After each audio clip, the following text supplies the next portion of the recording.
क्यों है? अस्सलामु अलैकुम नाज़रीन, आज़ाद पाकिस्तान के डिजिटल चैनल पर मोहम्मद नदीम आपसे मुखातिब है। नाज़रीन, हम सुप्रीम कोर्ट के बाहर इस वक्त मौजूद हैं और आज एक इंतहाई अहम समाअत हुई है।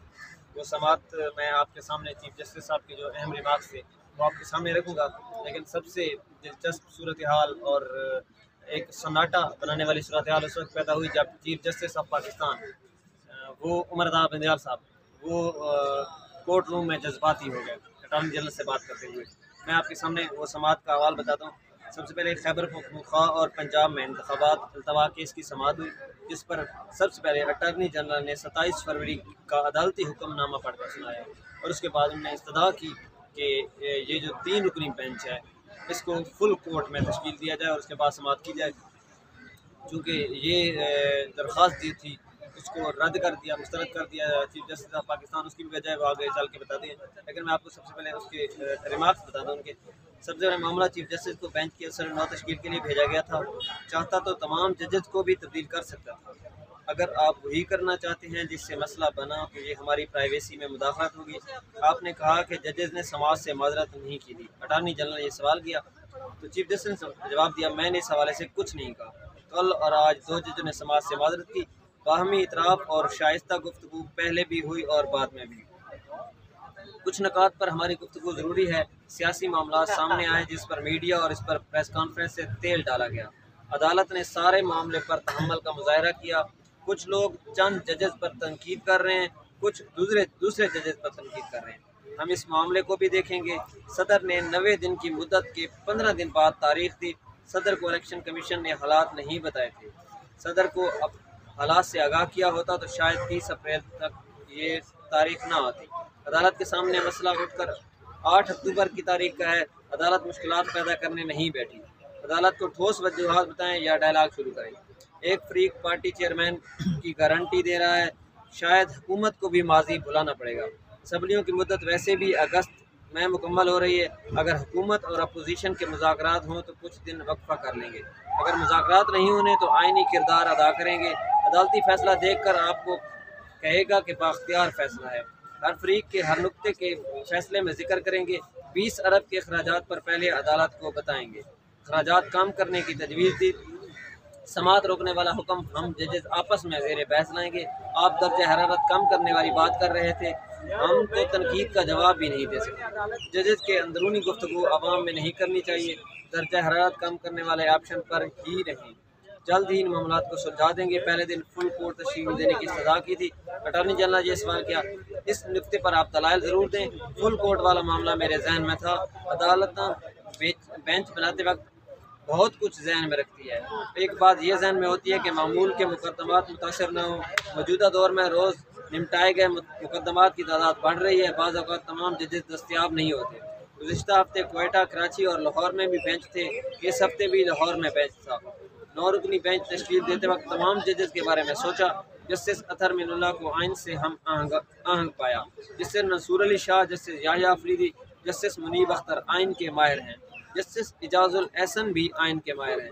आप पूछ सकते हैं जस्टिस मज़ाहिर नकवी क्यों शामिल किए गए। जस्टिस मज़ाहिर नकवी को शामिल करना खामोश पैगाम देना था। 2 साल जस्टिस फ़ायज़ ईसा केस चला और अदालत को सज़ा मिली। जस्टिस फ़ायज़ ईसा के लिए भी मुकदमा सज़ा ही था। सियासी मामला चल रहा है जिस बुनियाद पर दीगर जजेस को निशाना बनाया गया। तमाम जजेस को सुनी सुनाई बातों पर निशाना बनाया जा रहा है। सुप्रीम कोर्ट मुतहिद थी, कुछ मामला में अब भी है। अदलिया किस तरह मुतासर हो रही है कोई नहीं देखता। हम अहम ओहदों पर तैनात लोग किस तरह अदलिया को निशाना बना रहे हैं। मुझे कहा जा रहा है कि एक और जज को सज़ा दो। जाकर पहले उन शवाहिदों का जायज़ा लें। सुप्रीम कोर्ट में 20 साल की निस्बत बेहतरीन जजेस हैं। जस्टिस आयशा मलिक और जस्टिस शाहिद वहीद के फैसले पढ़ें। जस्टिस शाहिद वहीद ने बेहतरीन इखलाकी नोट लिखा। ऑडियो लीक की बुनियाद पर कैसे निशाना बनाया जाए। कानून पर बात करें तो मैं बतौर जज सुनूंगा। मेरे जजेस के बारे में बात करेंगे तो मेरा सामना करना पड़ेगा। मेरा भी दिल है, मेरे भी जज्बात हैं। ये बात करते हुए चीफ जस्टिस ऑफ पाकिस्तान जो है वो जज्बाती हो गए और थोड़ी देर को उन्होंने ब्रेक लिया, जिससे लग रहा था कि वो इस वक्त मुकम्मल तौर पर जज्बाती हो गए हैं, आपदीदा हो गए हैं। और फिर थोड़ा सा रेस्ट लिया और फिर समाज कंटिन्यू हुई। अच्छा, फिर उसके बाद ये समाज जो है वो सोमवार 11:30 बजे तक मुलतवी की गई है।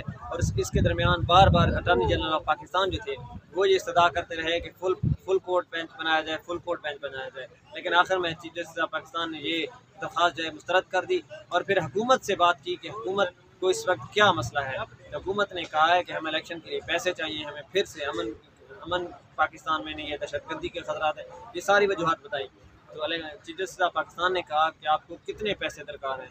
उस पर हुकूमत के वकील ने कहा कि हमें, अटॉर्नी जनरल ने कहा कि 20 अरब के करीब इस इलेक्शन में हमें पैसे दरकार होंगे। जिस पर चीफ जस्टिस ऑफ पाकिस्तान ने कहा कि अगर इस मामले में हम आपकी मुआवनत करें तो क्या इलेक्शन के लिए तैयार हैं।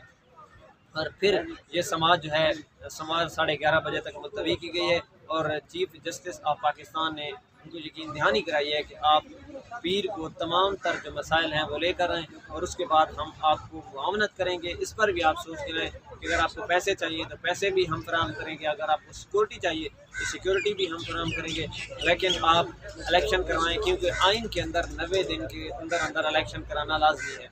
और ये जो सुप्रीम कोर्ट है ये आइन की पामाली कभी नहीं होने देगी, ये आइन के साथ खड़ी रहेगी और आइन पर मबनी जो भी फैसले होंगे वो देगी। और उसके बाद इस सुप्रीम कोर्ट ने ये समाअत ख़त्म कर दी।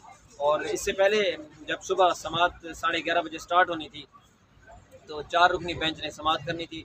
जैसे ही 4 कुर्सियाँ लगाई गई और 4 जजेस पहुँचे तो जमाल मंदोखल साहब वो आए और उन्होंने कहा कि मैं कुछ कहना चाहता हूँ।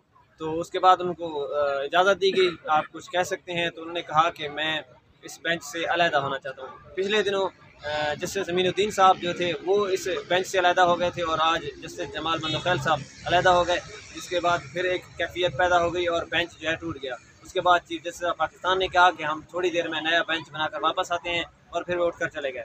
उसके बाद ऐलान ये जारी किया गया कि यही 3 रुकनी बेंच इस केस की समाअत करेगा। अगर नया बेंच बनाया जाएगा तो उस पर नए जजेस को शामिल किया जाएगा और अगर नए जजेस को शामिल किया गया तो ये फिर समाअत फिर ज़ीरो से स्टार्ट करनी पड़ेगी, जिससे काफ़ी टाइम वेस्ट होगा। तो इसलिए ये समाअत इन 3 जजेस पर शुरू हुई और फिर ये तमाम समाअत जिसका हवाला मैंने आपके सामने रखा और फिर सोमवार के दिन 11:30 बजे तक ये समाअत मुलतवी होगी। बस ठीक है।